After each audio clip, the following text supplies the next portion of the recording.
What's going on, everybody, and welcome to the Occult Gaming channel with me, your host Bella Wright, and we're playing Remnant from the Ashes today, continuing our journey into this strange new world. And if you guys notice, I'm actually using a slightly different build to my character. What I did was I started a new character off camera, and I was able to acquire gold and everything I needed to basically spec out like this to start out with. I actually went ahead and chose a different class. I chose the ex-cultist class instead of the hunter this time, because I do like the hunting rifle, but I don't necessarily like the hunter's the skill he gets. So I went with the cultist instead. So with the cultist, not only does his armor help him generate mod power, but he also generates it through spirit. So I have quite a few ways to get mod power, and I wanted to start off with the spirit here in case I decide to change armors. So I did want to do that. So only downside to this is that now I wasn't able to pick up Illuminite like I was the last time around, but that's okay. I'm not going to actually be relying on that. So I'm actually going to roll with this. I do love the hunter class, and I play it on my main file, but I do want to change things up just a little bit.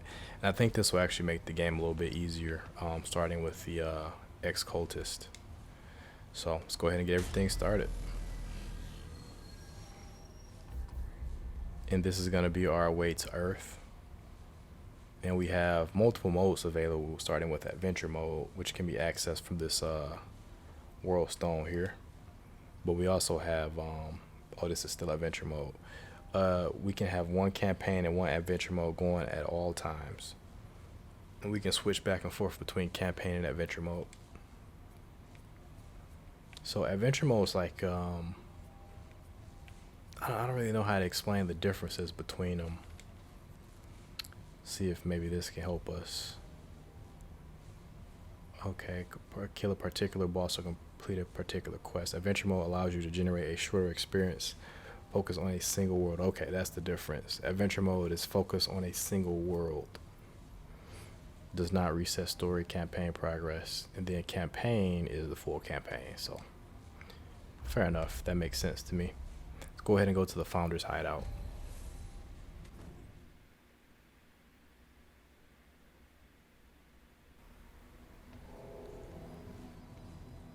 Alright, we have made it to the FORD'S HIDEOut. And so we can do adventure mode whenever we hit a snag in this campaign. We can roll the adventure mode and see if we can get better gear and more resources. That's something we're going to consider doing in the future. For right now, I don't think we need to worry about that too much. Right now, I think the main thing to worry about is surviving.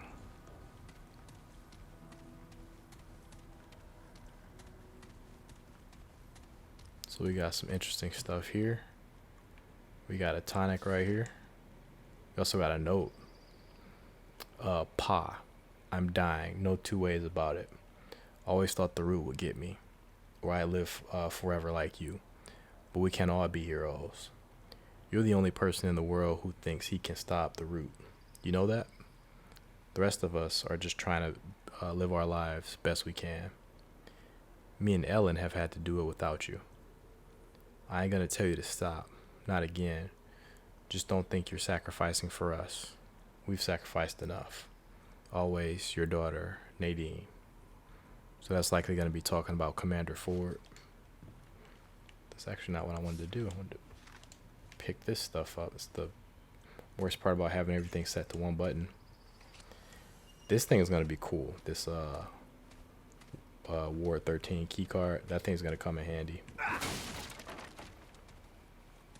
So I'm not going to worry about that just yet, but I will go to this somewhat secret area that I imagine some people end up skipping past, especially those that aren't quite paying attention. We're going to read that in just a bit.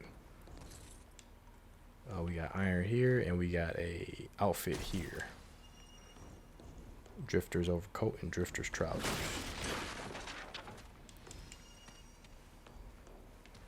So the drifter stuff is pretty cool. And I didn't give you guys the cultist stuff lore. So with the cultist equipment, it gives us mod power generation. And then we have, for the hat, folks say them cultists deliberately hid their eyes from the truth. But I sometimes wonder if they picked up some truths we missed. All sorts of doomsday cults sprung up after the root came. Some even worship the damn things. Just remember whose side you're on when the shooting starts. Soft and sturdy, pretty sensible given the beliefs of those who made them. That's pretty simple. I'm not going to read everything, but I do want you guys to be kind of knowledgeable about what this stuff does.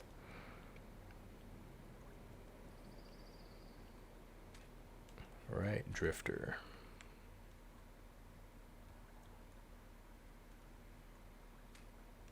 All right, and then it has a wanderer, which gives you stamina reduction, which is pretty cool. Standing aim movement speed. Oh, standing aim movement speed.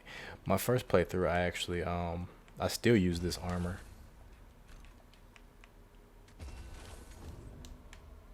It's a pretty good set actually. Don't mind it too much. Actually, this isn't a bad combination of things. Like if I wore these, I get the aim movement speed. I'm wondering, is that like a big, I'm gonna, I guess, test this out.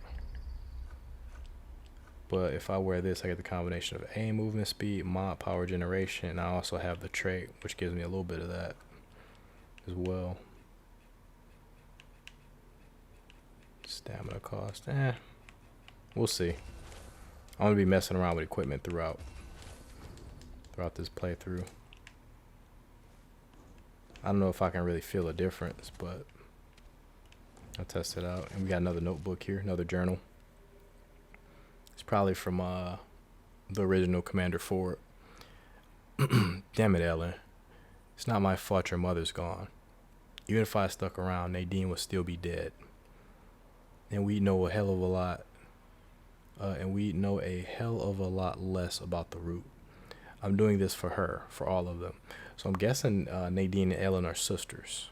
If not, I'm not too sure. They might be, initially in the last note I read, I thought they were possibly lovers, but they're probably sisters. God, she's so much like her mother. Nadine was a grown woman when I started my search to end the root. She never understood how important it was. She clung to this childish idea that the ward needed a father. What they need is freedom, a better world than the one Harsgard and Neville and the rest of us left them with. Ellen doesn't know how good we had it before. She wasn't there. None of them were. I'm the only one left, thanks to this goddamn curse. Evelyn understood though. She wanted the root destroyed, so much that. But Evelyn's gone now. She's gone. I tried to tell Ellen again. I tried to talk to Ellen again. Told her I'd story this time. I tried to talk to Ellen again. Told her I'd stay this time. Make things right. She said don't bother. Damn it. What does she want from me? I'm trying to be here for her.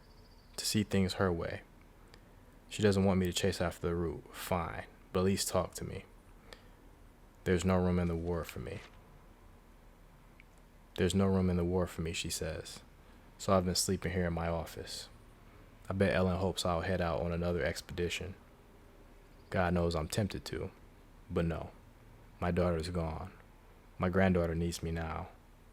There will be time enough to find answers. Later. Ella handed me a letter from her mother today. She almost didn't, but she said that would have made her worse than me. The letter, I didn't know, I didn't think. The root had to be stopped, but that's what Evelyn said too, isn't it? When she left me, left us, they have to be stopped. Nothing else matters.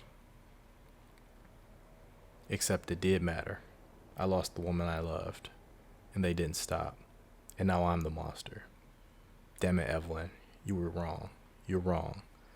I knew it then, I said so. But how am I any different now? I could still do it. Everything's here. I could find a way to stop the root. But what's the point? What's the point of fighting when the people you care about want nothing to do with you? What's the point of anything? What? Worthless. Should burn it. Walk into the dark. Never return. Burn it all. What have I done? It's over. Half a century of notes and data. Gone. God, what have I done? He must have been intoxicated or something when he wrote this. And he was for surely depressed. Definitely depressed when he did that. So now I know Evelyn's the mother, Nadine's the daughter, and then Ellen is the granddaughter, who's the current commander who we actually met previously. So we burned it all down. It's been months since my last entry. I think I did the right thing. Destroying my work didn't make a difference to Ellen, but it was tempting me to go back, to hunt for a solution that doesn't exist. Now that it's gone, I'm free. I don't blame Ellen for not speaking to me. I'm a stranger to her, to the ward. I can serve them better by leaving. I make a better legend than a leader. I'll give the key and heart to Ellen. I don't need them anymore, but someone else might. Someday. The ward's in their hands now. It always was, I guess. The question is, where do I go from here? I can't stand this world. I've decided that much. I don't think it'd help Ellen any if people could find me. Anyways, Earth is rancid with root, but without the crystal. The root mother. They say she's still in that shell of an old church. She knows everything the root does. Hell, she could probably even give me a lead on the root if I just... No, that chase is over. But she could help me reach another world. Someplace where I can figure out what's next. If anyone can give me an alternate route, it's her. It's time I spoke to her again anyway. I've avoided her for too long. So there's a connection between Ford and some character called the Root Mother who has access to other worlds and who has knowledge of the root. So we'll have to keep that in mind going forward. We're kind of going to be, I think the best idea is to retrace Commander Ford's steps, because he seemed to be on to something as far as defeating the root. And this crazy bastard actually chained a root up in his office for study. Goodness, dude is hardcore. What is the labyrinth? Massive tower appears at certain locations, entrance to other dimensions. The old church. So this is the root mother right here. Then we got a map of the city. We got labyrinth. We got some teleporters, orange and red. Red, green, purple, orange. Okay, so that's something apparently we got to look forward to as well. Labyrinth. And what is this? Ellen, I want you to know that I love you and that I'm sorry. Sorry for so many things. Words won't fix this, I know that. It's time for me to go. Took me a while from, what's that say? Took me a while from saying to doing, but I am here. But here I am. I'm leaving to speak with the root. I'm leaving to speak with the root mother in the old church past the subway tunnels. She will show me the path away from this world, and then I'll be gone. Goodbye. Alright, so we need to get to the subway. Alright, cool. I think we got a really good start on what we're doing, so let's go ahead and get it started. Get this thing started.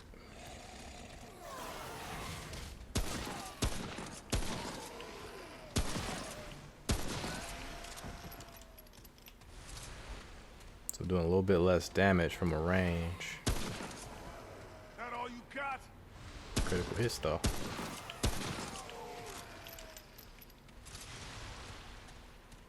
In this game, you really have to have your head on a swivel because enemies come from all directions, spawning all around you. That's a fence. Right, and also items are all around. Got the iron there.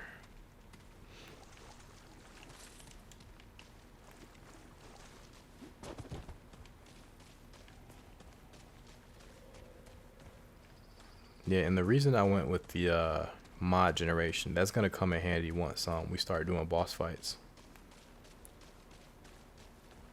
Boss fights are gonna get very annoying, and I'm gonna need all the mod generation I can use.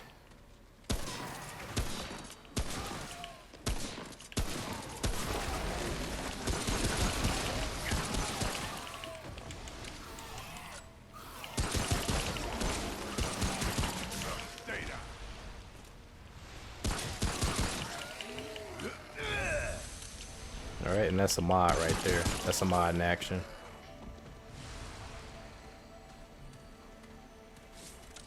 And so that's that puts down a healing aura. A little healing patch for us. It actually this character reminds me of the guardian chick in Hunter the Reckoning. But he looks kinda like the priest from Hunter the Reckoning. Cause she could heal the guardian. I think, what was her name? The Defender? Yeah, she could heal characters. Level 1 she could heal herself, level 2 she could heal other characters. And that's what this gentleman reminds me of. And I think I can actually jump out of this window if I wanted to. Yep. It's pretty dope. Just make sure I didn't leave anything behind, which I don't think I did. But I'm all about the loot. There we go. I knew I left. I just had the feeling I left something behind. Okay, so we can continue on from here. I think we're good. I see an item in that room over there. Just be careful though.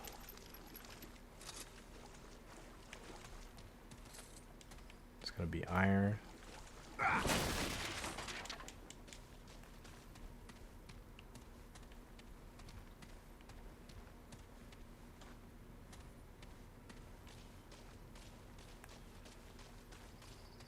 Alright, cool. And the best strategy is just to explore every single thing you can, because you never know when you're going to find items around. And every bit of material and every little thing in this game counts.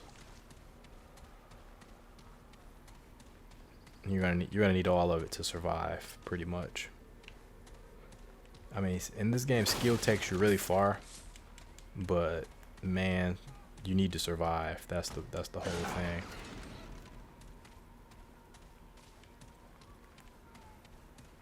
And if you guys don't know about this game, it is a roguelike. The worlds are randomly generated, as is the layout of the worlds.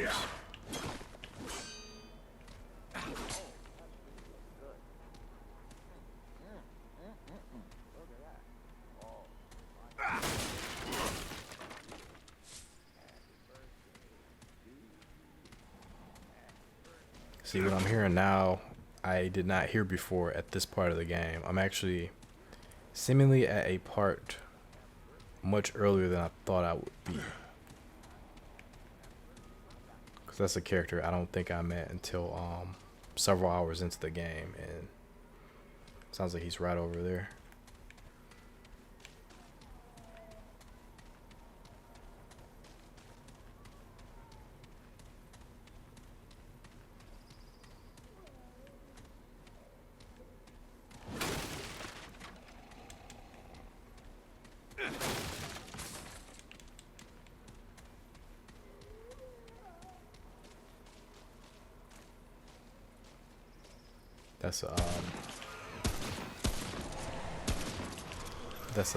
Think of it as a sub boss.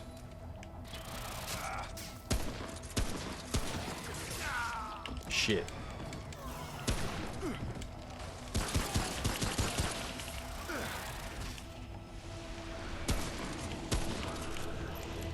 Shit.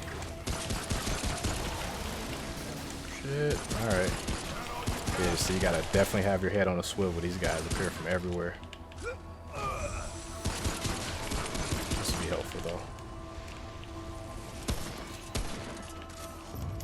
Okay, cool. Alright, and there's gonna be that luminite I was talking about before. There. So normally only sub bosses drop that, but I did get a lucky drop last time. But it was no big deal because we're gonna fight plenty of sub bosses in this game. And that's why I didn't mind respecting the character, or really restarting the whole character.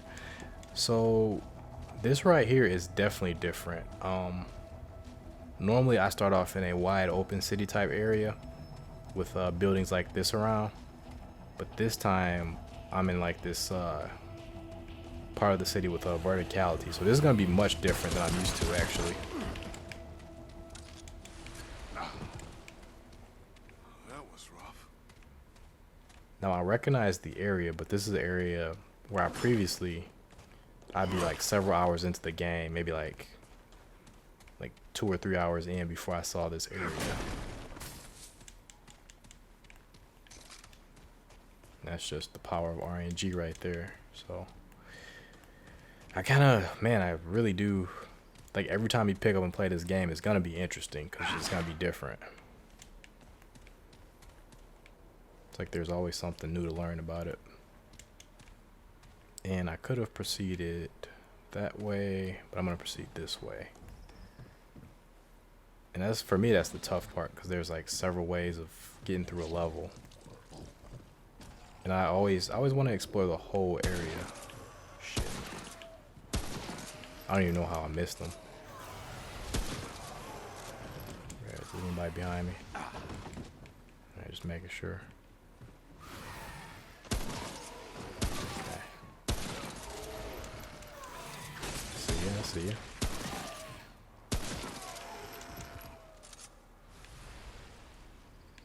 Make sure nobody's behind me. Okay, I'm gonna grab the stuff they dropped. See, there's so much to explore already. Okay, I don't need it. Got it. Is that breakable? It looks like it. Sweet.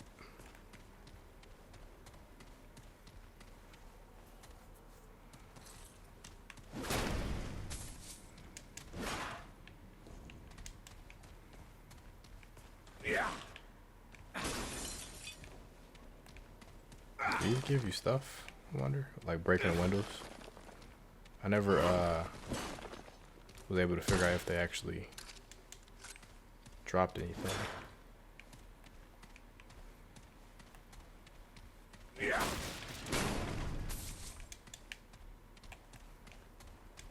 Okay, so we can go down, or we can continue across. I think I'm going to continue across first, and then we'll explore the bottom floors.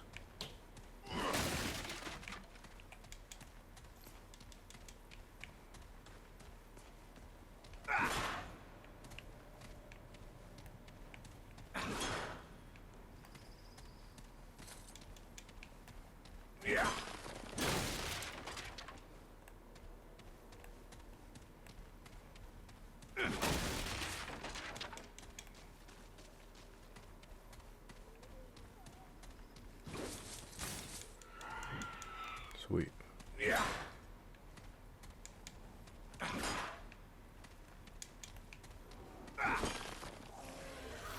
Oh shit. See, I heard something, but I didn't know if it was coming after me or not. I should have been more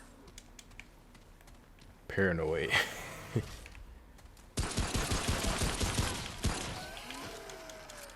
I'm trying to see if like this is readable. Doesn't look like it. Alright, you guys keep coming. Fuck. Whoa, that scared the shit out of me.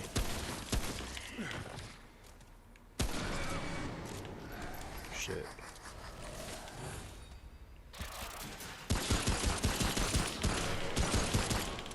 My guns are pretty weak at this point.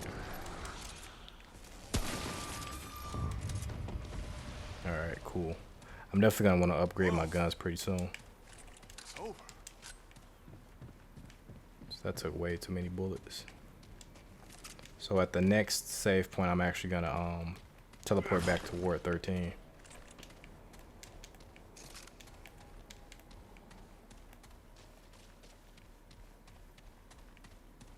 Yeah, like when you don't expect them to come in, they scare the shit out of you. Definitely got me. Alright, so there's no other way to go down. So I'm going to go across and then down. Actually, there is a way to go down. Do I want to come down here? Not yet. Not yet. There's just so much ground to cover.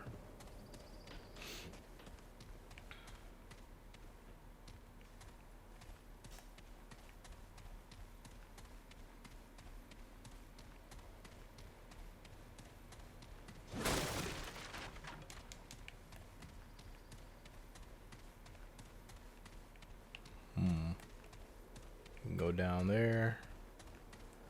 Go down here.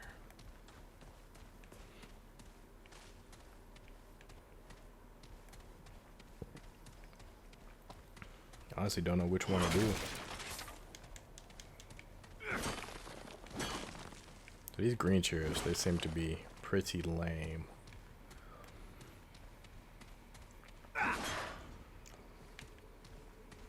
Whoops.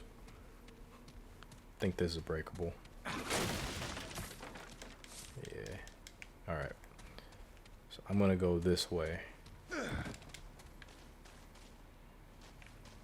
Which, is this where I came from? I don't think this is where I came from, is it? No, it's not. This is actually leading to probably a cave. Okay. See, this is the hard part. This is the hard part. I kind of want to explore this whole area, but let's go through this cave first. That's gonna lead us to a checkpoint, and then I could actually use that to teleport back to the and upgrade some weapons. Now again, this is a Souls-like. Once I touch this checkpoint, all the enemies are gonna come back. So that's something we're gonna have to deal with.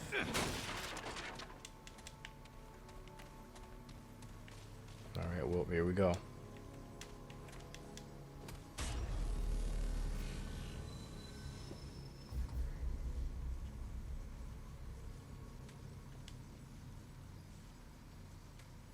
Okay, so if we do multiplayer, we can also use this to restore our allies.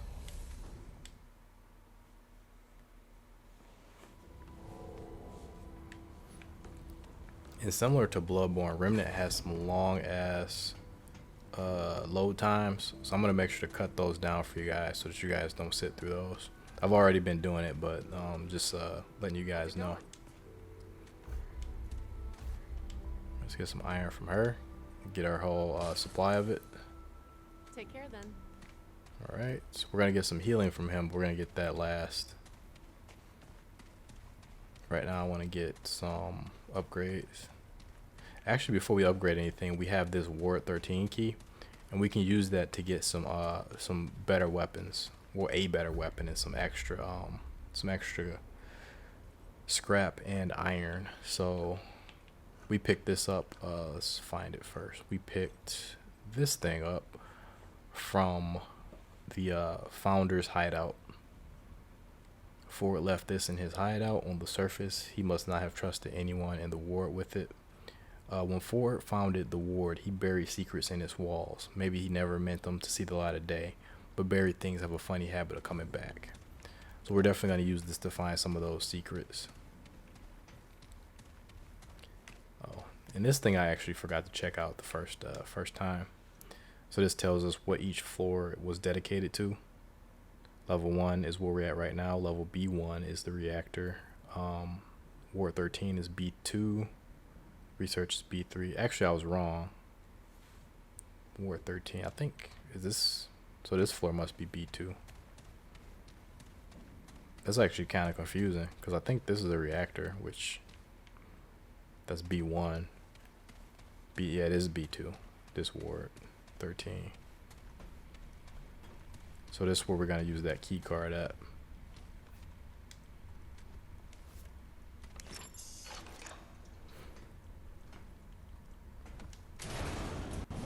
So this is going to come in handy.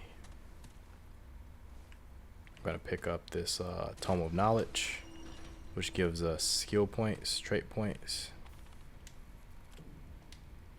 We also have this control terminal here. And check out some more of the story. 9/15/68.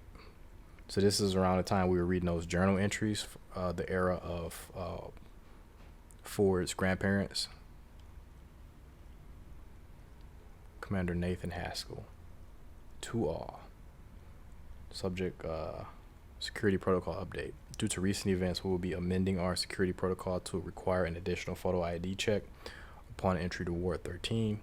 Entry will still require use of personal security cards. However, an additional ID check will be performed upon entry to the ward. All security officers will be have been notified of the change, and the new protocol will take effect immediately. Commander Nathan Haskell.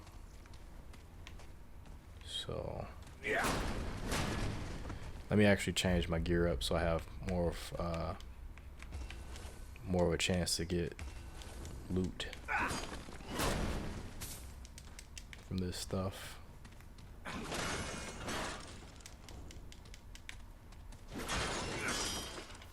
There we go. Whoops. Unbreakable. Oops. No, not breakable. Yeah. Okay, so there's quite a lot of loot over here. There's quite a lot of lore as well. I did want to do a little bit more gameplay, but again, it's so random that I'm not quite able to plan this like I want to. So I'm just letting the game dictate what I'm doing here. We got the log. So this is the lore. We're gonna come back to this, because that's gonna take quite some time. We're gonna come back to that. Though it might be important, because continuing on. All right, bandage, scrap.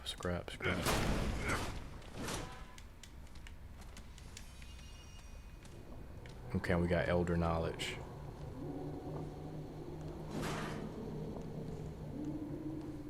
So that's going to be a reference to Cthulhu mythos. And we're of course hearing something that's very otherworldly.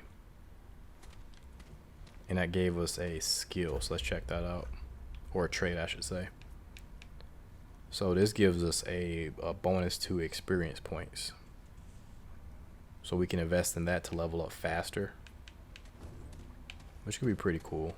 I might invest in that.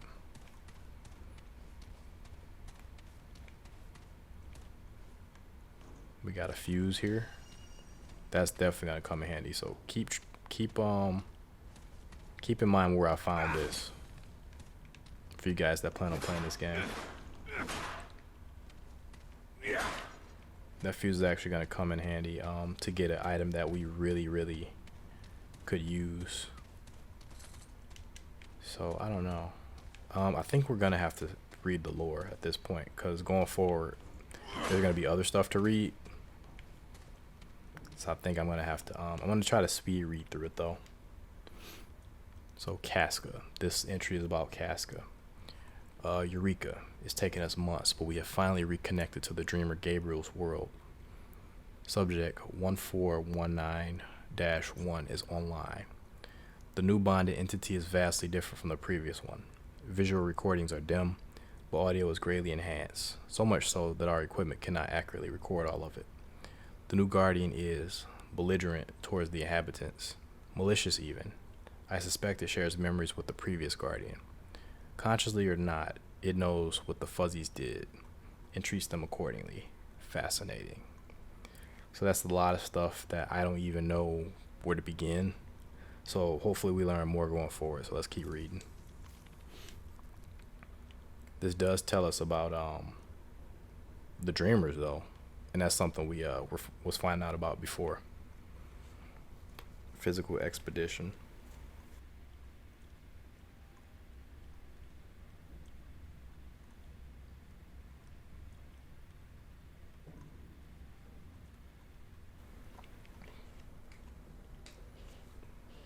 Okay, and for the rest of these, I'm just gonna leave them on screen for a bit so you guys can read them. I think it's really good lore, but I'm not gonna spend too much time on it.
All right, so it looks like the things we learned earlier about the dreamers, we've kind of confirmed that. We've kind of confirmed.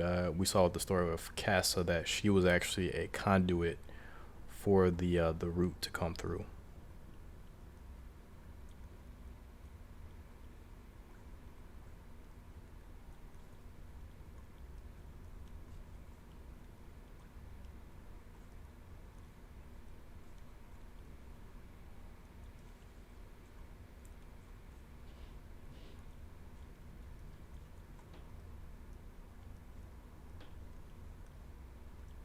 So this is interesting. And Reg is the guy we met upstairs who runs the item shop.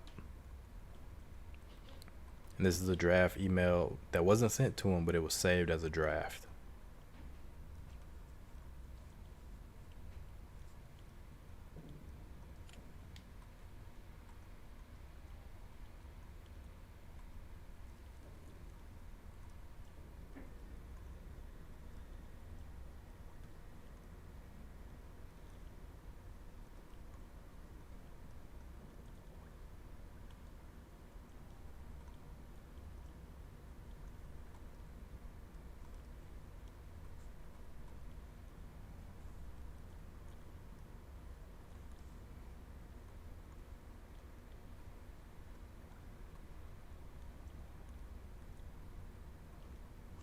So it seems like this person actually wasn't able to send this letter out. But yeah, okay. So a couple of things here. The atoll is where we're trying to get to, the lighthouse with the tower, the island with the tower, I should say. Looks like a lighthouse, but it looks like that atoll was a place where the dreamers were kind of kept for these. I don't know if these were experiments or what, but that's where these dreamers were, and these dreamers seem to have access to other parallel realities. So yeah, there's something going on with that tower, and it probably has to do with these experiments and those dreamers in these parallel worlds.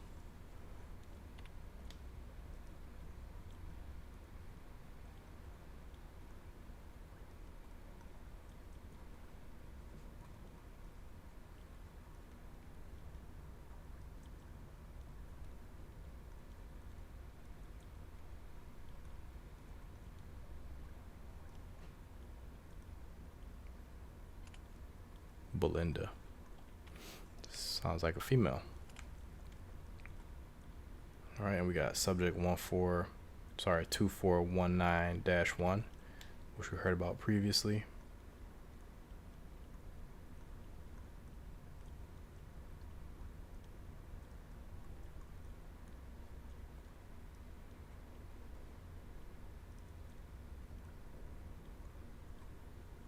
Okay, now we're learning about the fuzzies.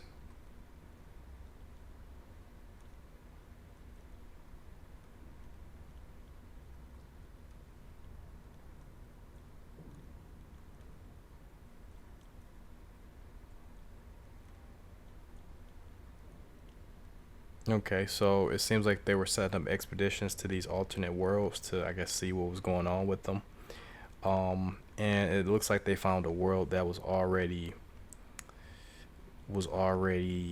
under some sort of siege, seems like, because the creatures that they initially found looks to be they were invaded upon and possibly displaced,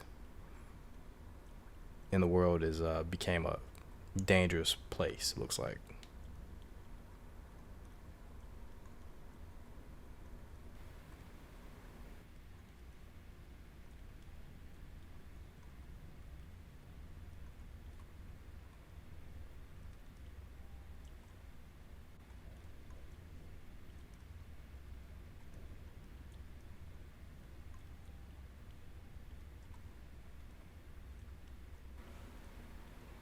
Okay, so I'm just going off this first paragraph here.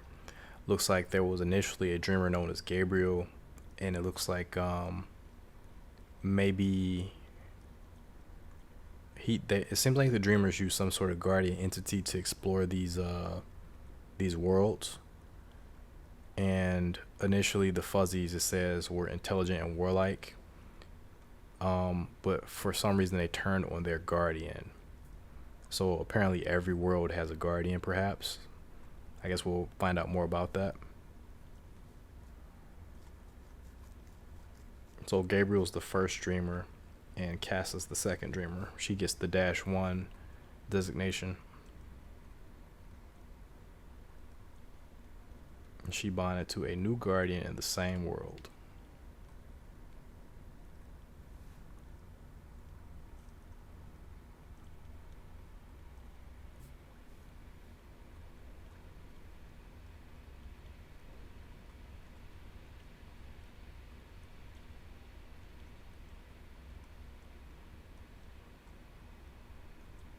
So in Cass's dreams, it appears to be the same world, but a whole new sort of violent species living in there.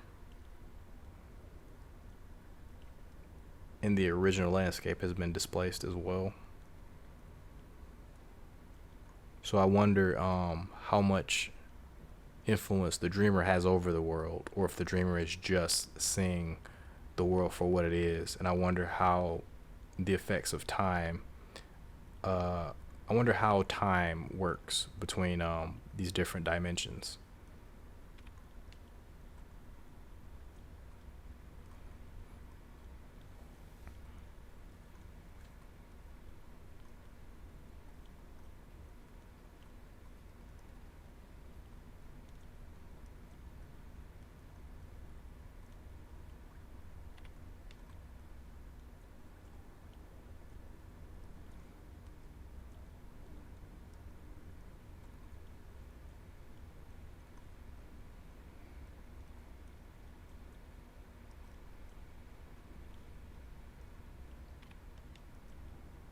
All right, so that gives us quite a lot of information about this, the way this world works. Very interesting. So it seems like through these tests, that's how the world went to shit, through these tests. These root creatures seem to have been brought to this world probably by dreamers, probably by that Casa girl, from what we're seeing. So that's yeah, that was quite a bit of lore. We might revisit these computers, might revisit those computers later, just to get our heads around everything, because that was quite a lot in a little bit of time.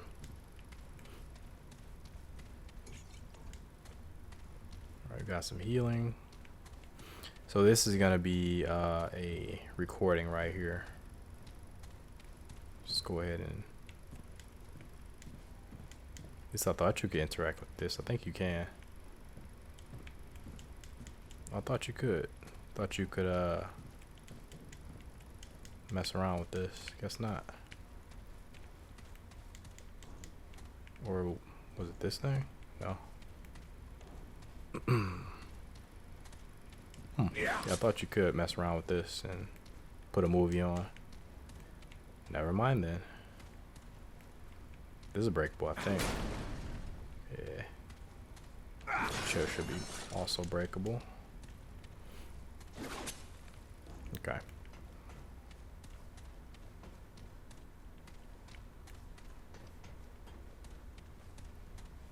So this is even more lore.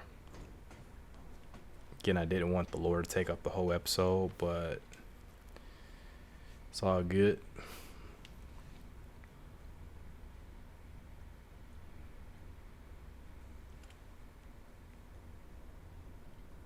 Oh, this is a lot. Yeah, I'm just gonna read through it. It's fine. Subject 2409 is online. Vitals are stable, and we're receiving no visual information. And the audio consists only of a low, persistent rumble interspersed by a seemingly random series of clicks. Attempts to find a pattern in the clicks have so far been fruitless. I'm convinced they're nothing more than signal noise. Perhaps errors in the recording equipment amplified by the dreamer's subconscious. Or perhaps there's no signal at all. We've never tested what happens to a dreamer when a dreamer connects with nothing. Most likely Dr. Harsgard read the runes wrong, awaiting confirmation.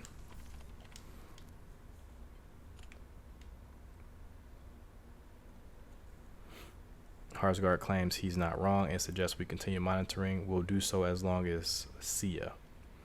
Looks like we're stuck here for a while. Alright. Dr. Itsatso, I heard a change in the audio last night. For about 20 minutes, starting at 2:11, I heard some kind of singing. That's the only way I can think to describe it. This was on top of the regular rumble and clicks. I left the tape in your office for review. Also, be advised that I may have seen an anomaly on video, as well a brief, very faint pulse of light during the time of the audio anomaly. It may have been an artifact on the screen, though, or even my imagination. It was very late after all. Light show. Hell, I owe Harsgard $10 for about 2 hours on April 6, 1966. Subject 2409's visuals lit up like the goddamn 4th of July. Dozens of lights pulsed on and off with no pattern we have yet discerned. Colors varied, but remained mostly between blue and yellow wavelengths. After approximately 145 minutes, the pulsing began to decrease in frequency, and by T160, they had ceased entirely. Audio was unchanged during this time. Finally, we have proof this dreamer is connected to something. Harsgard is never going to let this drop. Then we got some errors down below. These are corrupted files. Corrupted, just confirming that. We'll check out the last one. Okay. Now, I know there's more lore going forward, so bear with me.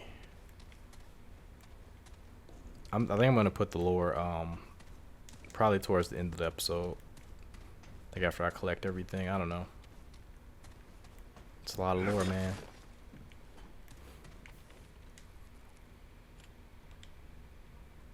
Command and control. And this is the messed up story right here. So actually, before I do that, I want you guys to take note of this damage here. It looks like this was like, it's like a bomb went off in here. Just something really hot just melted all this metal and cement into smooth ass mineral. So yeah, let's go ahead and read about it. AC. In this room, please keep the air conditioner on at all times. The dreamer's entity lives in a frozen world, in some places colder than any recorded temperature on Earth, any recorded measurement on Earth. It seems to reflect aspects of that bond. In particular, she shows physical signs of discomfort at any temperature above 55 degrees. Those working in this area are encouraged to wear layers. Corrupted. Minor abnormality. The Guardian came across a clutch of orphan polas. Apparently they had been lost in a blizzard, but the effect on Clementine was unexpected. Her noradrenaline levels dropped and her body showed signs of lacrimation. Most of the team believes the Guardian, the Dreamer, or both were saddened at the discovery, but we have no record of the Guardians ever having or eliciting emotions. So this is something new apparently. If only we could record emotional states somehow. It's unfortunate that we can't speak to the dreamers without waking them, and that we can't wake them without risking loss of the bond. So they have to stay in their dream state in order to continue being bonded with certain guardians. And that gives them vision through that guardian. I don't know if it gives them any sort of control over that guardian, but it's kind of like an avatar. Like they can reach out to another world and kind of inhabit an avatar, from what I'm understanding. New procedures. FYI, per Commander Neville's orders, we have sedated Clementine until her noradrenaline levels return back to normal. I guess this is now standard operating procedure whenever a dreamer exhibits any potentially unstable behavior. I suspect the source of this edict is Captain Ford after what happened with Gabriel. Gabriel, of course, he died.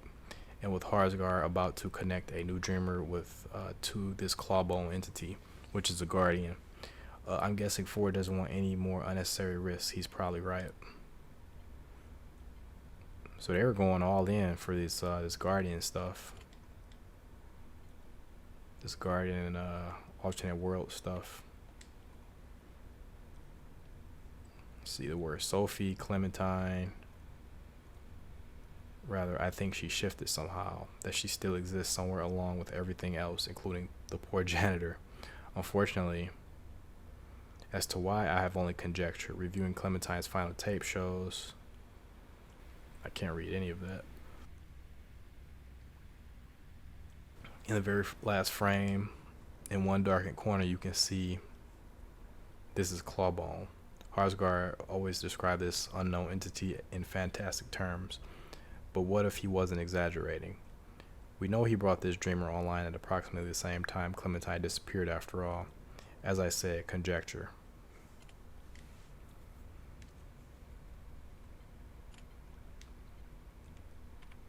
Alright. So yeah, this something bad happened in that room.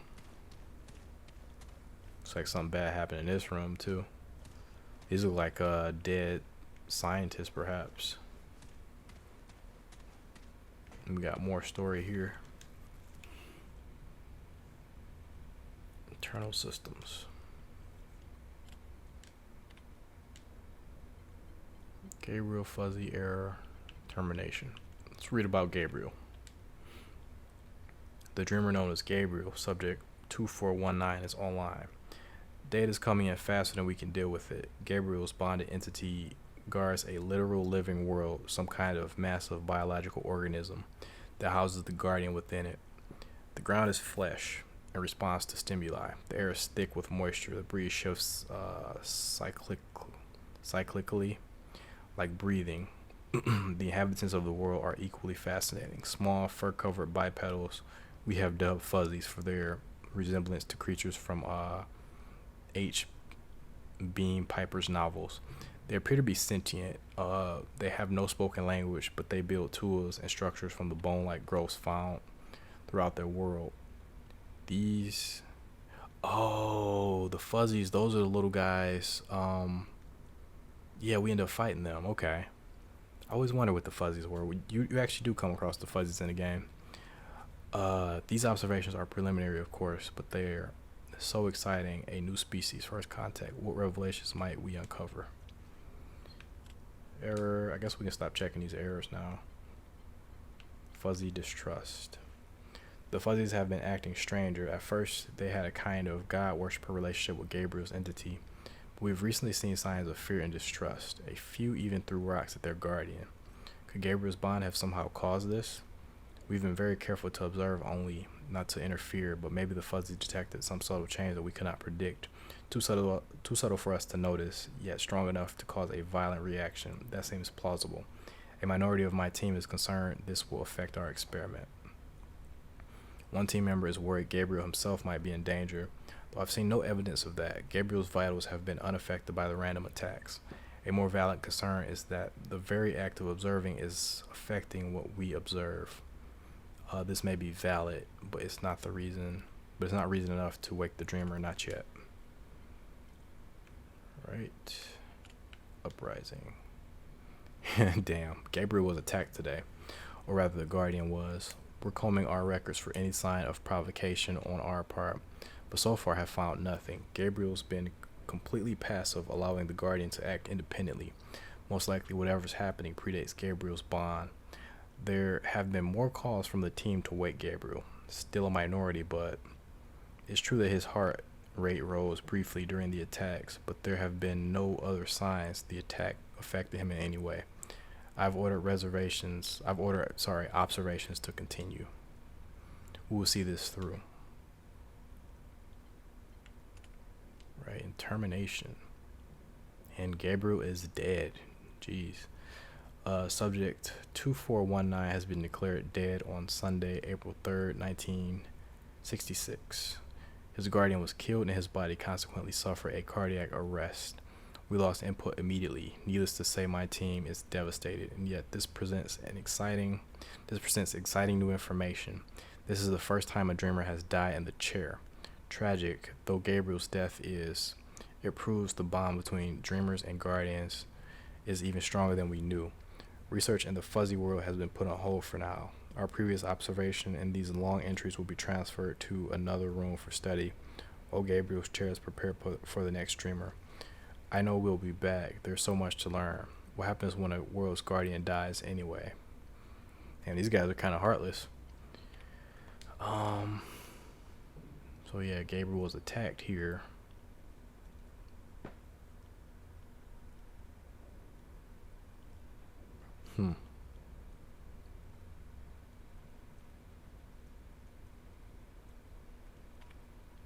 Damn. So there's more to the story with these the missing parts. There's a lot missing because like the stuff moves really fast. Just want to see the date on that. They don't really have a date. All right. It's pretty cool, pretty cool. So we don't really have what we need to get into this door here. We're gonna need a key to get here. You know, we currently don't have that key, but we can easily go get it. So let's go get the key. So yeah, I hope you guys enjoyed that lore break. I really do hate like stopping the entire episode to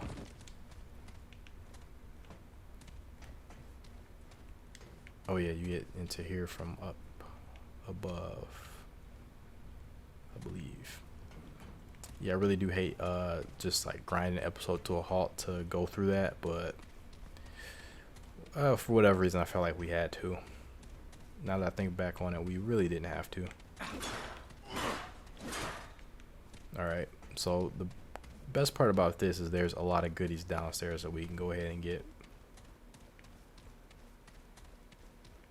So I'm going to do just that. So we have this fuse. I'm going to go ahead and read that right quick before we use it. Fuse, it's no surprise there will be an extra fuse. There will be extra fuses in the ward. Power in there is always surging and knocking out various panels. The engineers that designed this system would be happy if they knew it had outlasted most of the human race. Well, not happy exactly, but I know what you guys mean.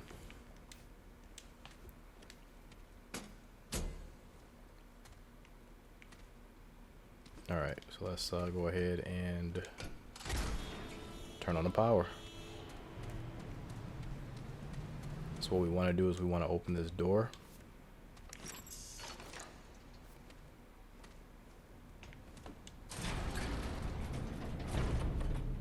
point, then we're gonna want to take that fuse out.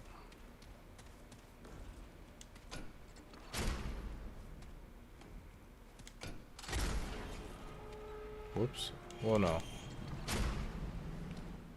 Just want to turn it off. I don't know why I thought to take the fuse out. We just want to turn it off. Alright, so we're going to go up first. Break a couple chairs. Some bandages. And the reason I turned the power off was to get the items that are in here.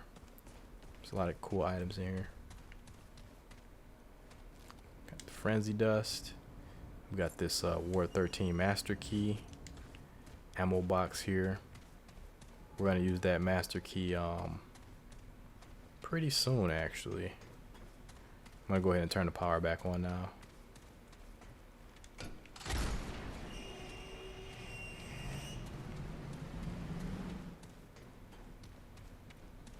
So that right there is the fan when it's on.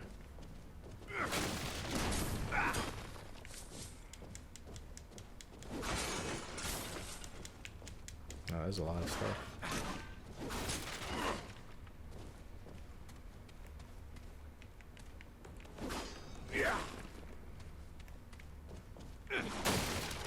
There's a lot of chairs in here. Now that's a gyp. I broke all those chairs. I only got one piece of scrap.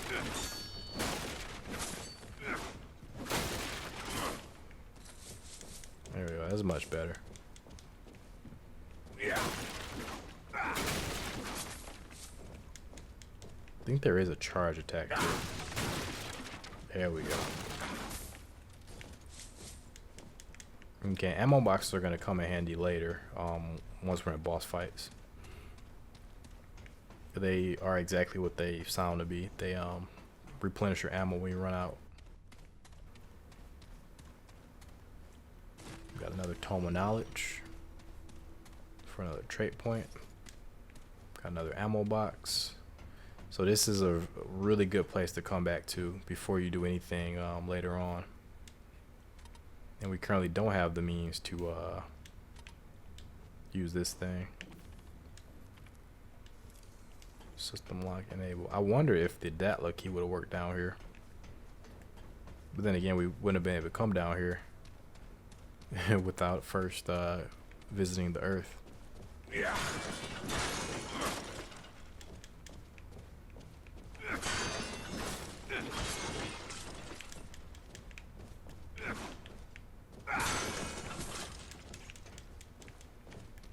Cool.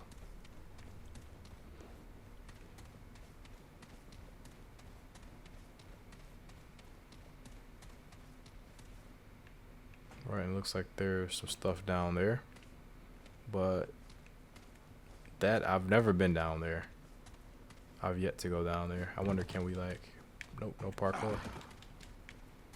So I was wondering if we could like somehow parkour down there. Doesn't look like it. Yep, and that's that. So now we have a key, and we can use that key upstairs. And for me, that key provides something very, very awesome.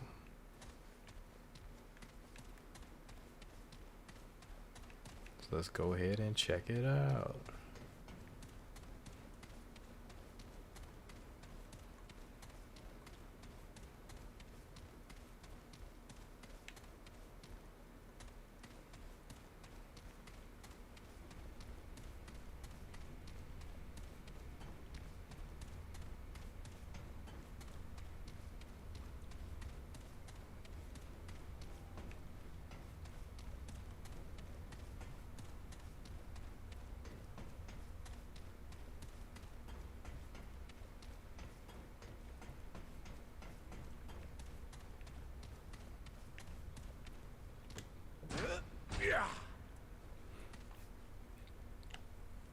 Alright, and before I use that, let me actually check it out. So this key unlocks all locks of this type in Ward 13, very convenient. The ward's full of secrets. I reckon even Ford himself doesn't know them all.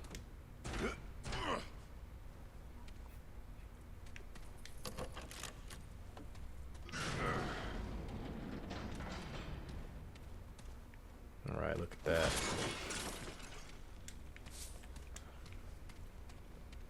Look at that submachine gun. So yeah, you're gonna want to come here as soon as possible because that submachine gun is most likely gonna be any sort of sidearm that you have, any sort of handgun that you have. So I'm immediately going to go to the submachine gun. I'm immediately going to slot this healing into it, and this is going to be our number 2 gun. It's really good. So that's really why I came back, because that is an awesome item to have.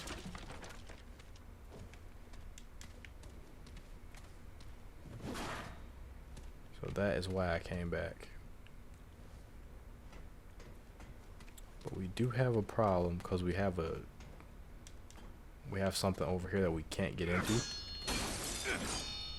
And there we go. For a bandage.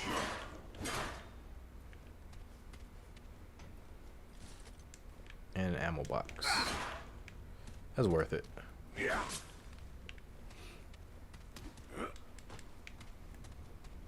Alright, and we're good. We're outie.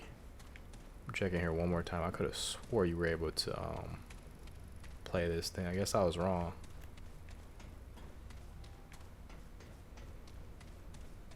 Alright, and we are outie. We're going to upgrade a couple of things, including our guns. And then we're going to head back to Earth. Explore that dungeon.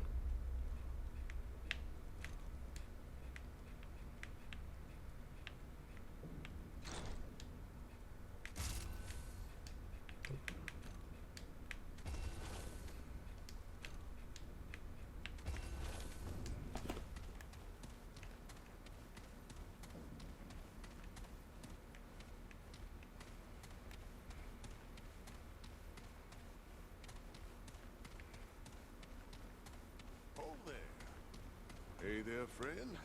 We weren't properly introduced before. Name's Reggie.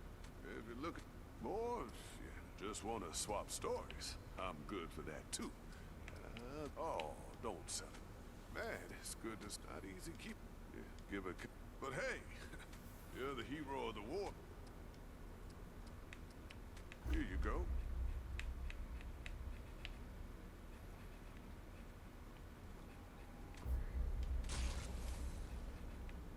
Take care, friend. Just one more of those.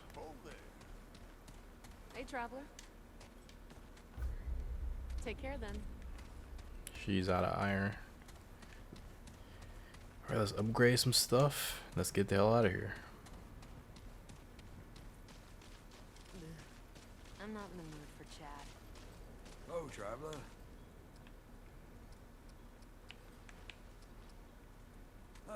Let's see what I've got. Alright, so let's upgrade. We got a lot of iron. I'm going to upgrade the hunting rifle one more time. And I'm going to upgrade this to level 3 as well. Okay, that's fair enough. I'm also going to do the cult stuff. I'm going to upgrade that a little bit so we can get some defense.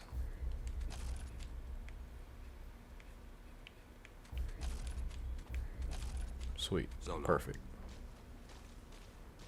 And we'll talk to him too. We'll get some we'll get the most out of the dialogue here, since we've already spent so much time on lore. Oh, same place so many go these days. We had a rough winter a while back. Jed got sick, and now it's just me. The ward's full of people carrying the loss with them.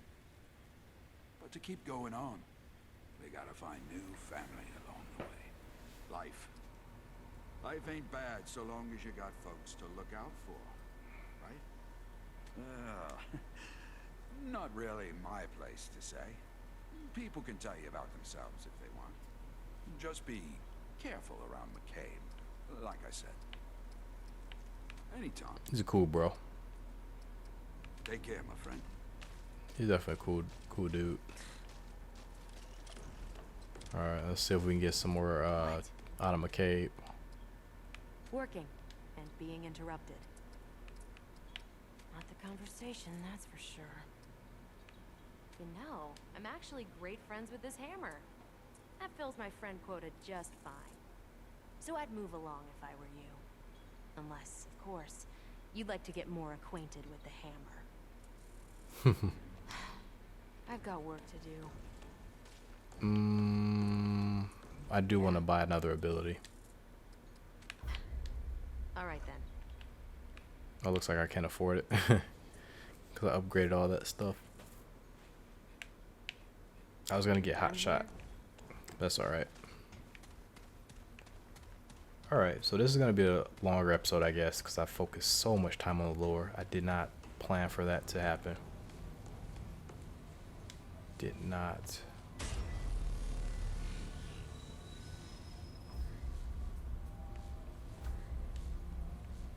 Okay.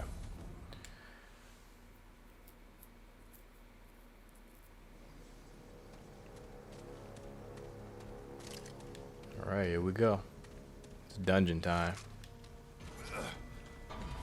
That smell. Junk Town. This is new.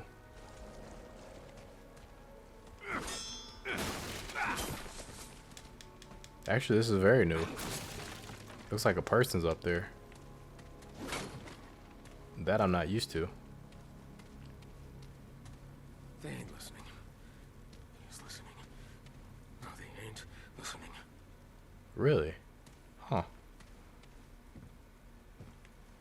Talk to this guy.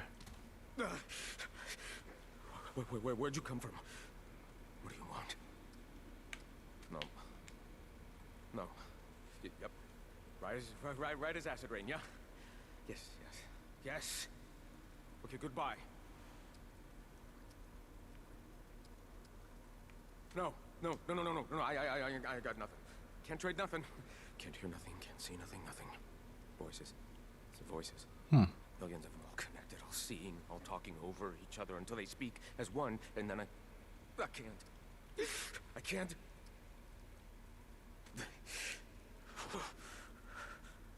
Help. Beyond help. Whole world's gone to hell. God, the Destroyer, he sees you. He knows what you're doing. They all know. Forget. Yeah, forgot everything. I forget nothing.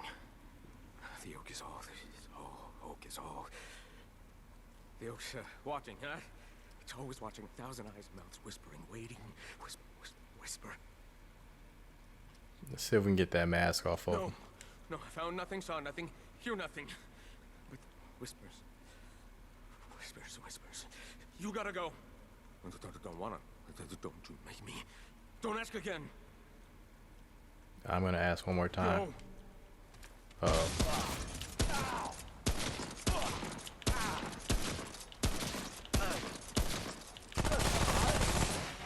Damn. Didn't want to kill that guy. Damn.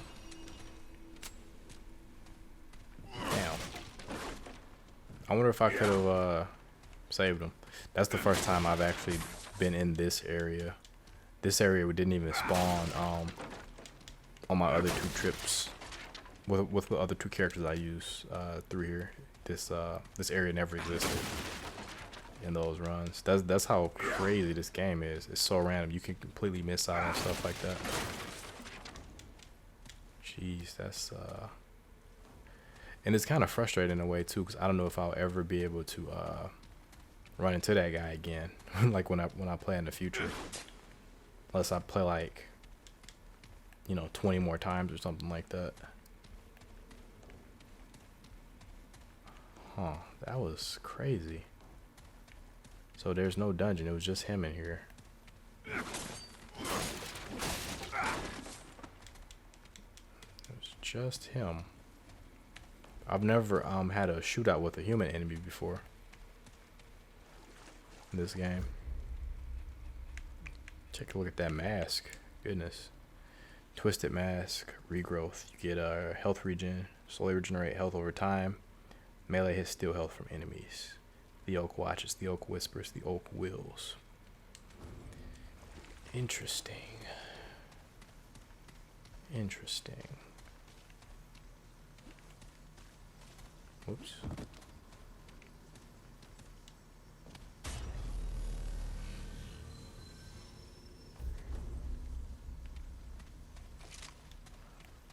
All right, outside we go.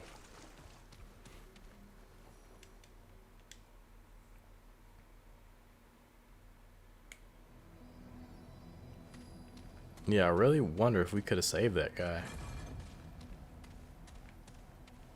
Yeah, they called him a merchant, so there's a chance he probably would have sold us stuff if I was able to convince him to take the mask off. I just didn't see any real good options to tell him that.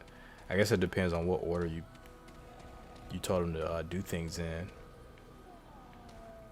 Alright, so all these enemies are going to be back now. I don't think I explored this building.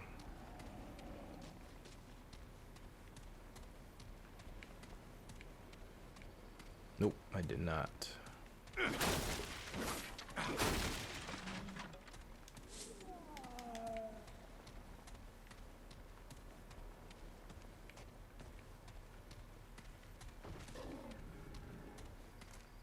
See you, buddy. Now you're gonna summon your other allies. Sure, he called out to other ones. No? This looks familiar, but I don't think I came in here before. Yeah, there he is. Knew somebody was on the way.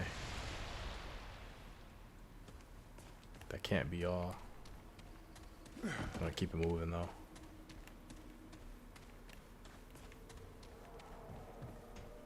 Okay, so that's this area. Alright, so I don't remember where I came from. Shit, who, where? Who, what, where, when, why, and how. Okay, Archer. Asshole. He's below me.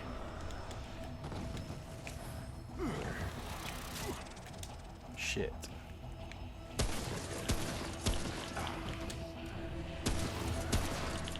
Somebody's sneaking up on me, I think. Shit. You know what? Fuck it.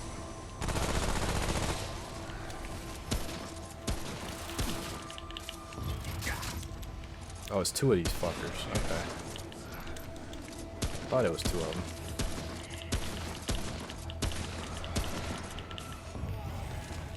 Got him.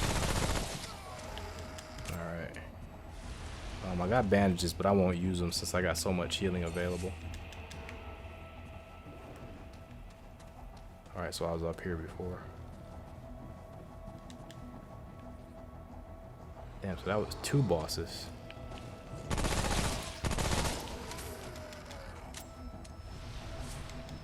That's not gonna be the end either. There's somebody else targeting me.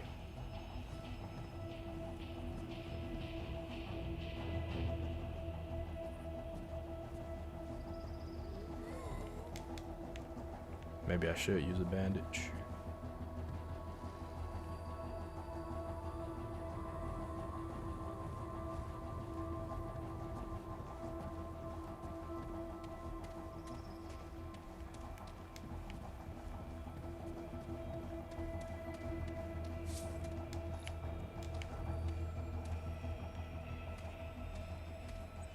Okay, it's tough.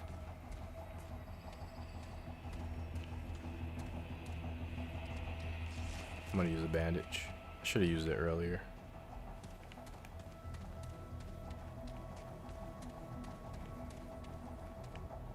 Okay, so that's this area.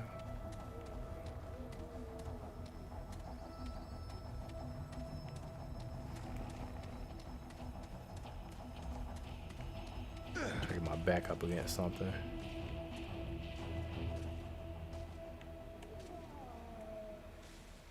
That was rough. There he is.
Yeah, this area is so expansive.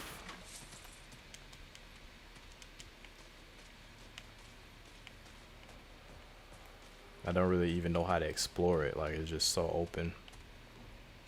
So I think I was here before, right? So, okay, so this leads to over here, which I've been to. See where I've come from and where I've been. Okay, so I've been in these two areas. I don't think I fully explored the area over there. Don't think I fully explored that building before I proceeded forward. So I think I'm gonna loop around going this way. Okay, so we got that. So I'm gonna use that to heal up right quick. Some HP back. There we go. Good as new. Okay, and this is where this was. This is where those enemies were grouped up at. Okay, and this is where there was like a shortcut over there. This stuff was locked up. Okay. I don't even think I fully explored this area. I might have, but I'm not sure. Did I go upstairs even? I don't even know if I went upstairs over here.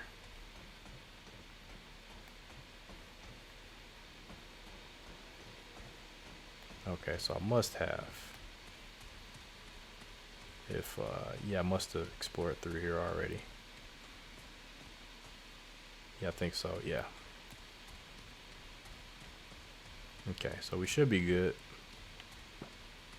So next we can either go over there. Seems to be pretty cool, or we can go over here.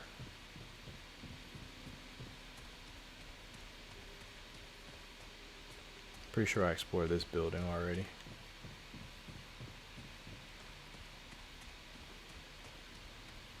Alright, so let's explore over here next.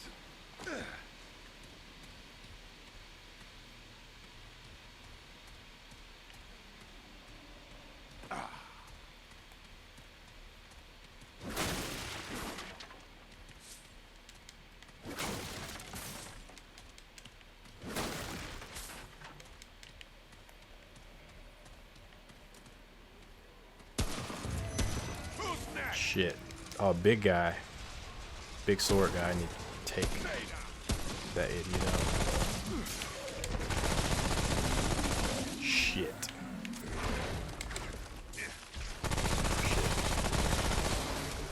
Shit. Don't need you guys.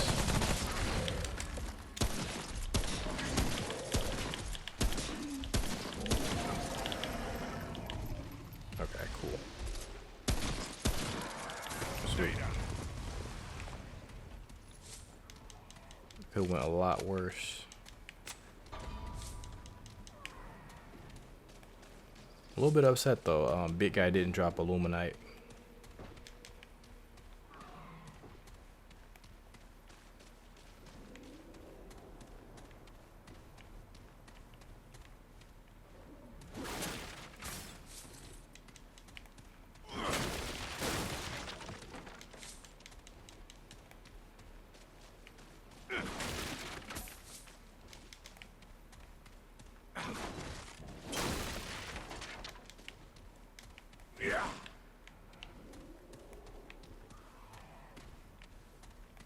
I think somebody's chasing me down.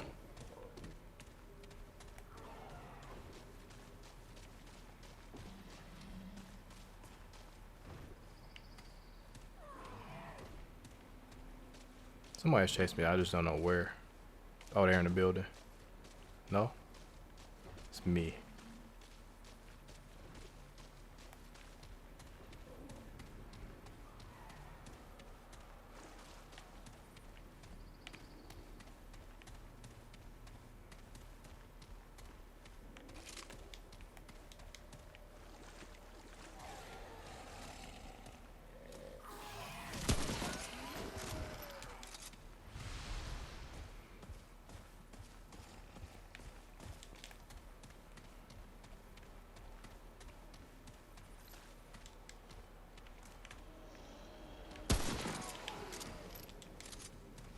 pretty good shots. Whoa.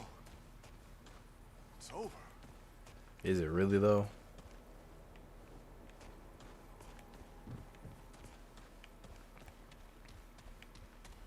Yeah, they really like to hide items. Yep. They love to hide items in cars. That angle where you can't see them. They like to hide items in alleys. So I'm trying not to miss anything. Ring of Evasion, that's a really good item too. Iron. Ring of Evasion works kind of like it was an item in Dark Souls that kind of worked like this, where it gives you an extra evade speed, increases the evade window. So that's definitely gonna come in handy. Was that the fog ring? I think I forget.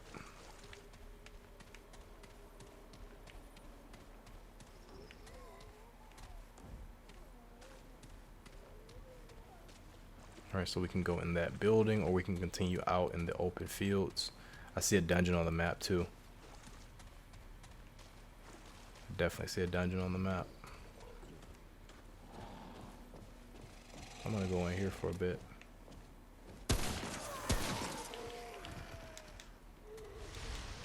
Actually run out of ammo for this.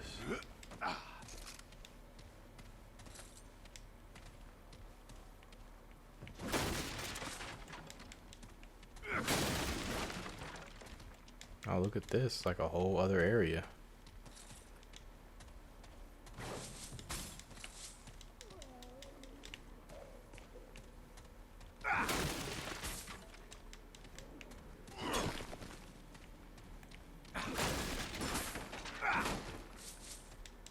Sweet. So next time we get to a save point, we'll be able to upgrade our weapons again. I think we'll have enough. And there's even more. How about that?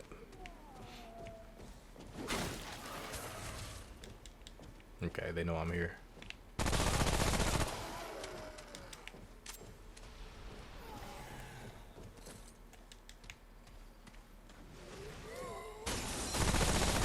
He's down.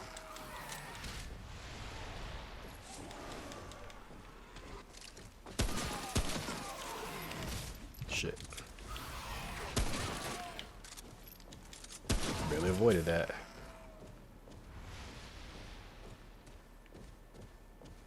My footsteps are loud as hell.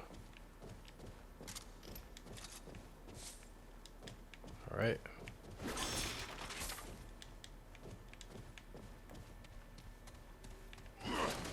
Yeah.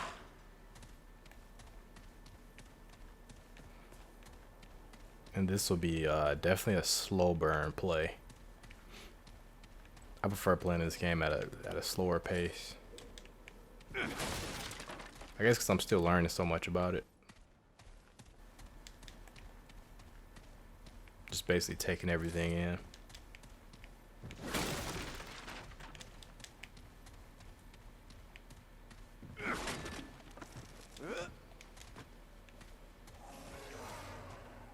Alright, I hear multiple enemies. There we go. I heard more than one of you though. Alright, so there's items out in the alley. I'm going to continue up though.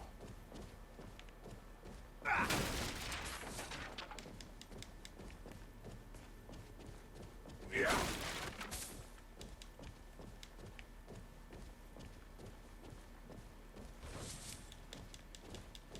Sweet, that's a lot of scrap.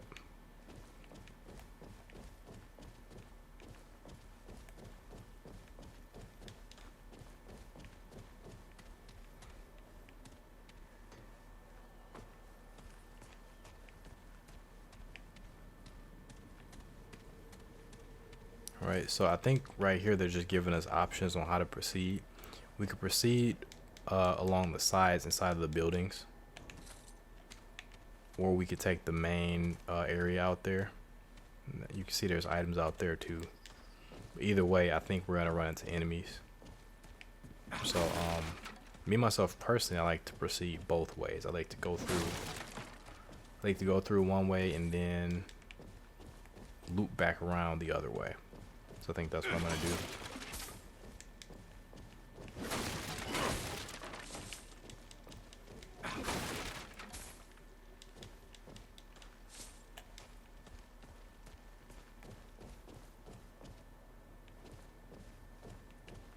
All right.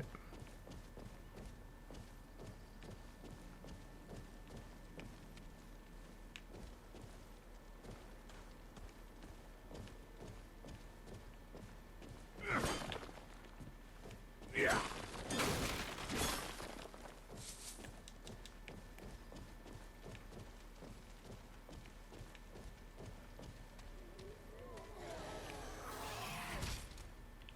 There we go. It's looking right at me. I got him good.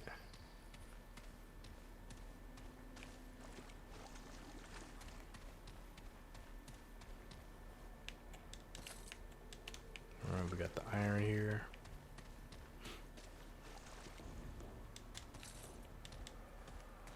The iron here. Okay, so oh yeah, we got 30 more minutes on this one. So we could proceed forward down there to new territory, but there seems to be a dungeon nearby. No, actually that's the dungeon I came from, so never mind. It's so prominent on my map that I thought it was like something new, but no, it's not nothing new.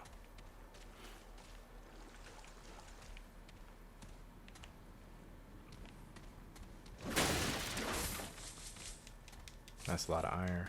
Scrap. That's gonna come in handy. Right, and this is where I came from. Just making sure. Okay, cool. Make sure there's nothing good here. Doesn't look like it.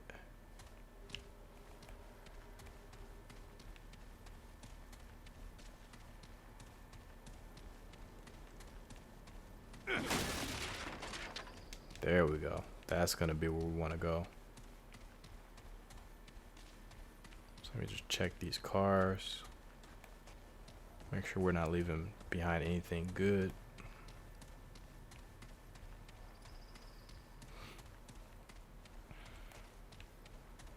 And it does not look like it. Let's go ahead and proceed forward. So this dungeon is where things are going to get actually hard. The first dungeon is like a bit of a skill check.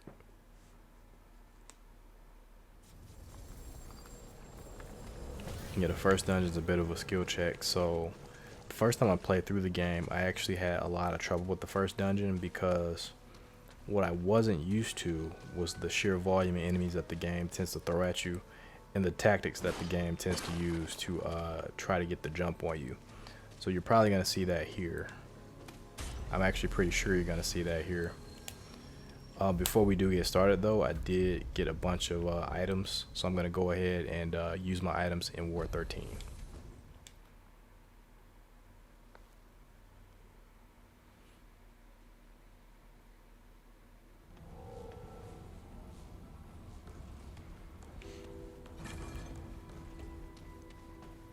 Alright, so my plan here is just to level up my weapons as much as I can.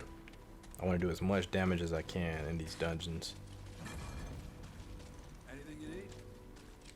Yep, I need some upgrades, good sir. That's going to be 10. How much money does that cost? Doesn't require money, right?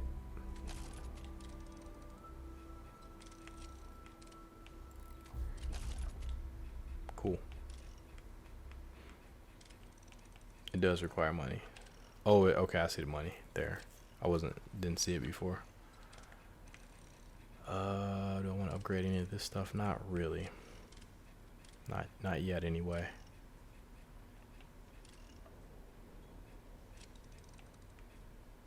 Be safe out there. I'm good. I'm actually gonna go Yeah? and get another mod. Fine. Let's have a look. I'm gonna go ahead and get the hot shot. I've got work to do. And that's gonna give my hunting rifle something to do.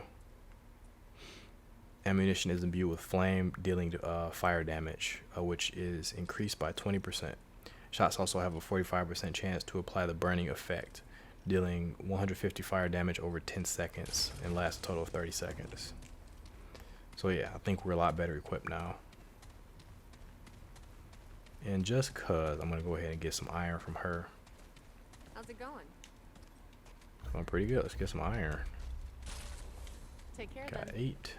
I can use all of that, and I can actually upgrade probably my hunting rifle. Keep I moving. think that's what I'm gonna do. Good. Certainly. So every time you come here, talk to her and get some more iron. That's gonna be your best bet.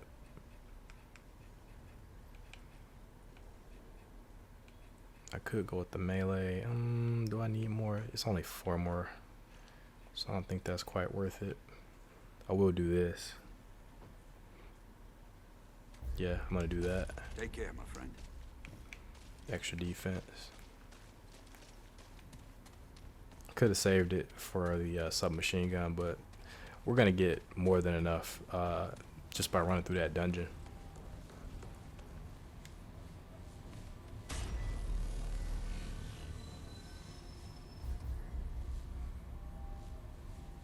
Okay, select world settings to reroll the current campaign.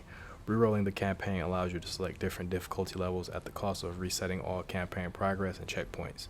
Character progress is never lost, so that's a powerful thing to use. I recently used it on my initial character because I was stuck at the swamp area, and it's actually coming in handy. I'm actually building my resources to help me later tackle that area, so this is something I might use going forward, but just to give you guys a heads up on what it is.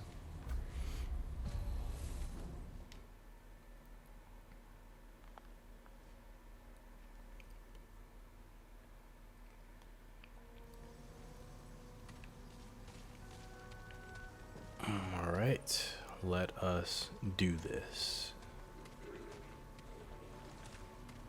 So that enemy that was here before is currently not down here. There he is. So now I think the other enemy's down here. Of course. See, with these guys, it's never just one. It's always a collection of them. It's always several collections of them coming at you. I'm sure there's more coming. These sewers are very scary, I'll tell you that much. What the hell was that? Oh, it's already a boss fight. Are you serious? Are you serious? Look at that.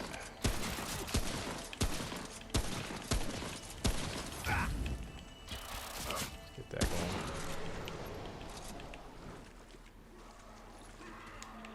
Shit. Wasn't able to kill him. Yeah.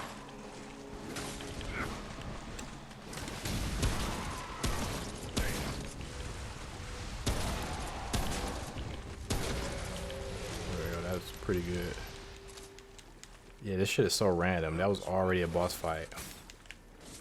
And I just got in here. It's like a mini boss. Alright, I gotta be very careful. Shroud. Shrouds are weird. I think they must be some type of like reward type enemy. Like if you kill him in time, you must get something for it. Because I think now he's gone for good. I think that's the enemy you have to kill in a specific amount of time.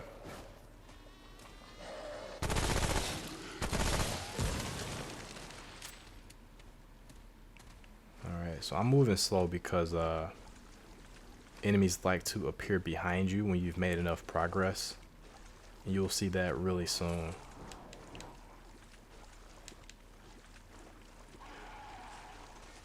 As I progress forward, they're gonna be summoning like mini bosses behind me.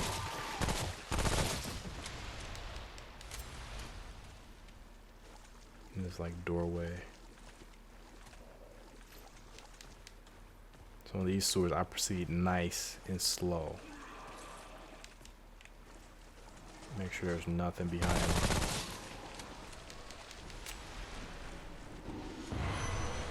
See, there we go. Shit. Shit. Shit.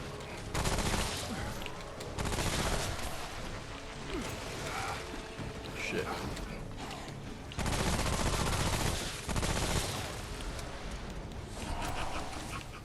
Shit.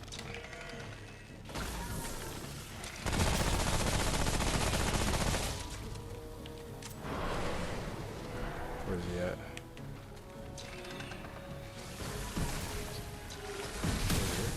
Oh, he's over here.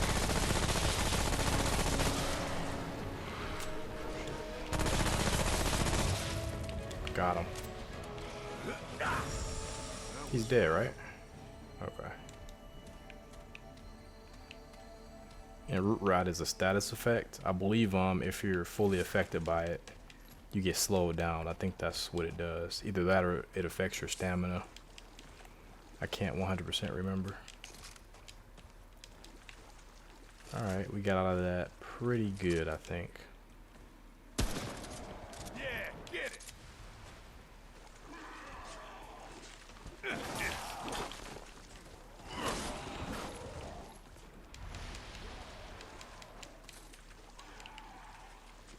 Here they come.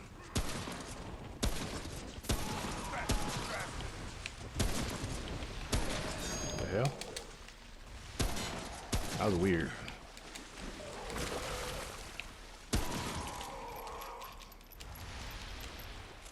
It's like once you kill enough of those guys, like they summon a mini boss for whatever reason. So I'm always careful whenever I kill a bunch of them to check my back. Okay. And these are the fuzzies, I believe, that they were talking about in the lore. I could be wrong, but when they said bone tools, it instantly like clicked into my head like, oh, it's probably these guys. I think that's a TOME knowledge. Okay. Frenzy dust. So I'm gonna go down here first. Oh, that's another, let's go ahead and do that. Where's he at? Where's he at? Shit, where the there he is. He's on fire.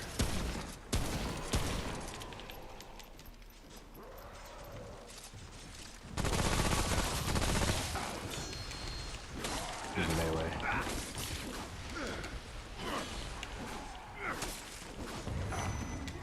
Shit. Where? Who and where?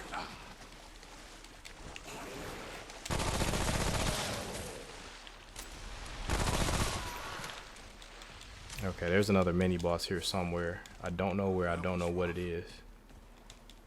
No, it's not over. It's not over, B.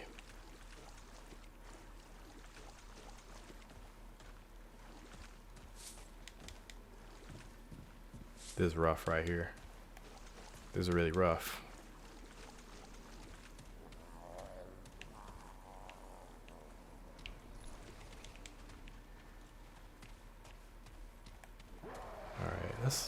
I guess let's see what's over here. But now I think something is chasing me down. Yeah. But I surely heard a mini boss. That was the mini boss, the sound a mini boss makes. Oh, I got stuck on something. Shit.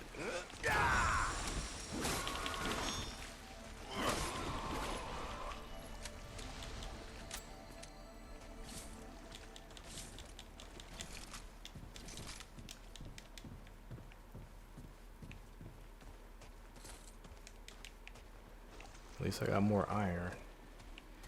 Dude, there's so many of these fuckers here.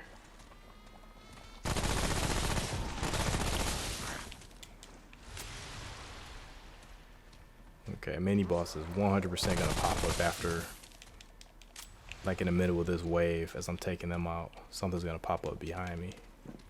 I'm not looking forward to it. Oh, that, okay, it's this thing.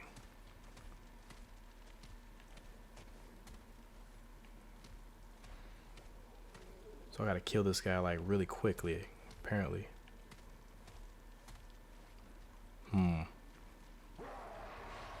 Shit. Fuck.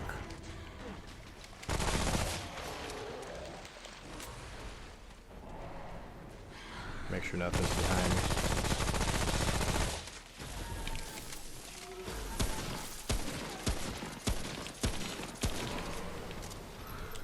Didn't kill him.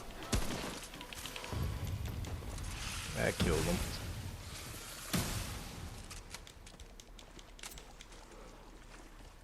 Alright, and we got these little fucks. Alright, I'm gonna try to take them out.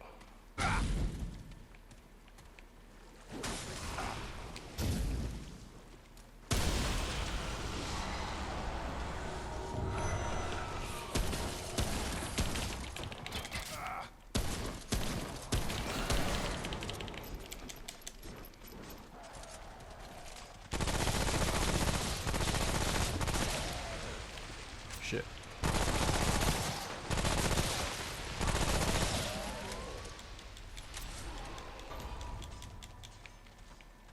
Alright, so that's food. That's ready.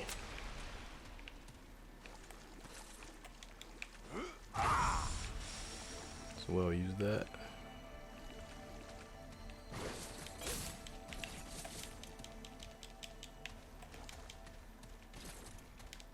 One thing I need to use more of that I'd never used before is the adrenaline.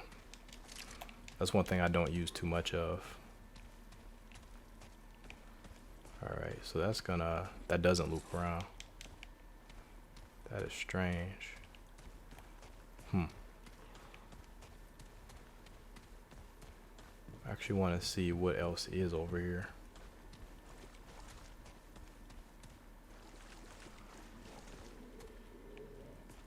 So this has two different areas too.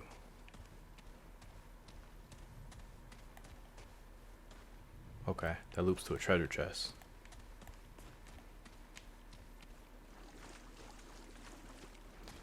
Yeah, that's one of the greatest and most terrifying things about this game is the dungeon exploration.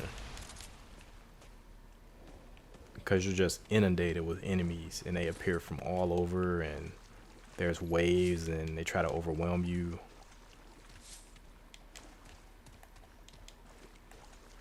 It's really you really have to focus when you come down into these dungeons. Alright, so I'm gonna approach this from over here. This seems to be a better way of approaching things. There's less openings. I just have to worry about my back and what's in front of me. So I prefer to approach from over here.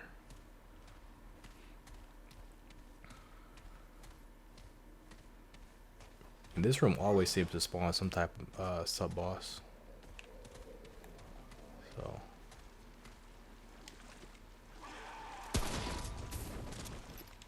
sweet.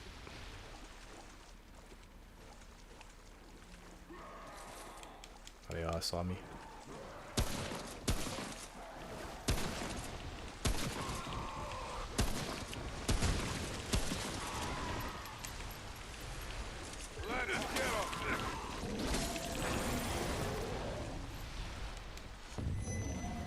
Yeah, I heard it. Oh, it's this guy. I hope it's just one of them. Sounds like two. This is just this little guy. Cool. I'm just glad the sword guy isn't down here. What they did on my first playthrough through here is they will rapidly spawn this sword guy who he would appear behind you every time. He would always appear behind you. And if he got close to you, he would guard, so you couldn't shoot him if he was close enough to you. And you have to bait out an attack from them, but they like to summon them as I was fighting waves of those little guys. So I'm sure they're gonna do that at least one time while I'm down here. I'm expecting it. So my weapons seem to be strong enough to be able to put up with such shenanigans.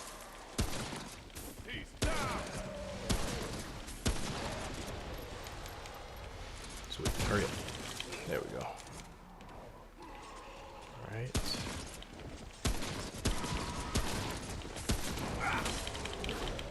As long as I take out all these guys, it's not much of a problem.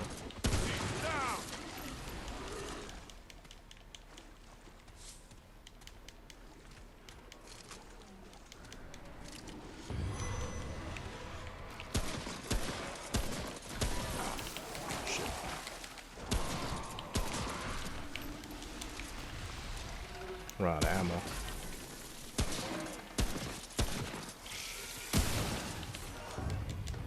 Cool. Definitely need more ammo though. I see some down there.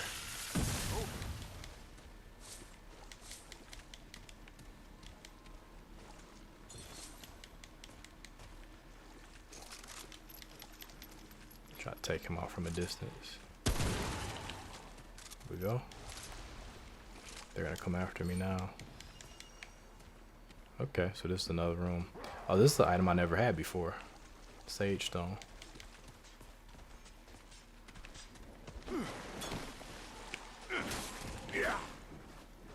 Alright.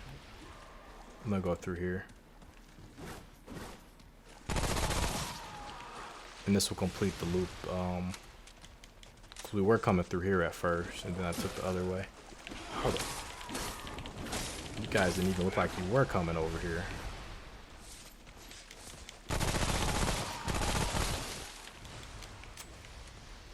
Alright. Definitely gotta keep your head on a swivel. I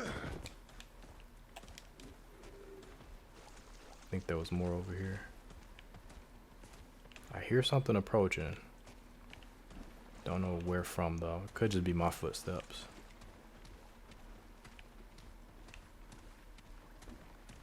Okay, so I think this right here closes this off.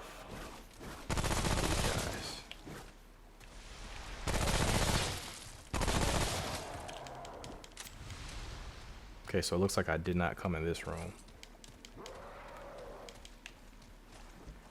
Oh wow, I didn't come in this room at all up here. Shit.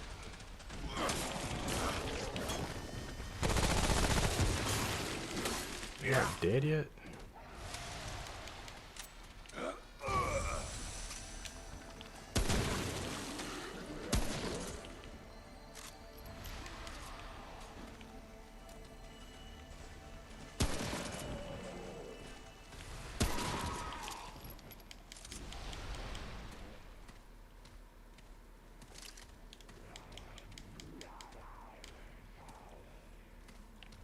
Okay.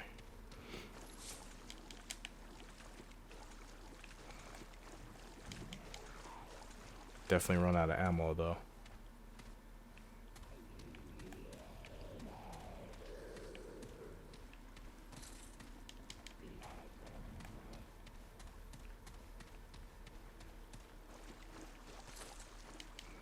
But this, now the dungeon's starting to look familiar. This looking like the way out. Let me check the map right quick. Okay, so there was more over there, and this does loop. This does loop back. So this is a very odd map. It's the oddest map so far. Whoa. It's over. Normally it's not over. Normally it's another big group of these guys coming from over there. But it doesn't look like it. Where the hell is this?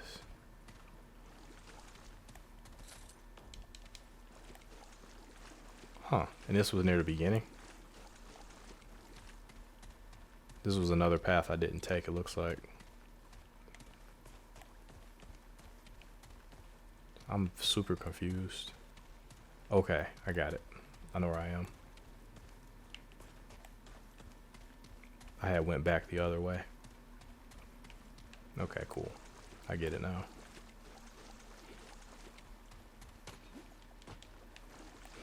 I'm actually not doing too bad. But like I said, they normally throw that sword dude at me. He usually eats up a lot of health and ammo. But this time they haven't really sent him to me.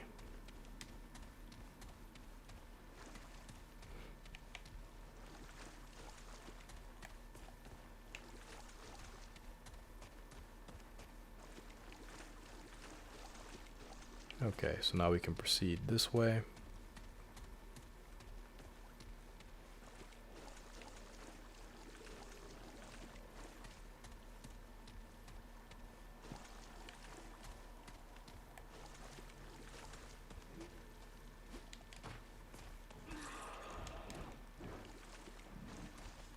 I hear these guys.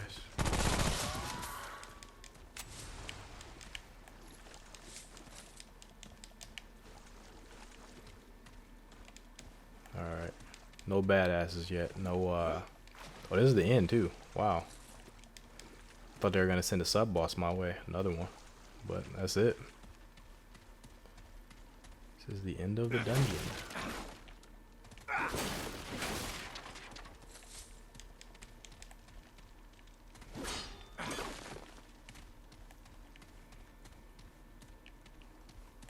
Alright, well. All's what it ends well.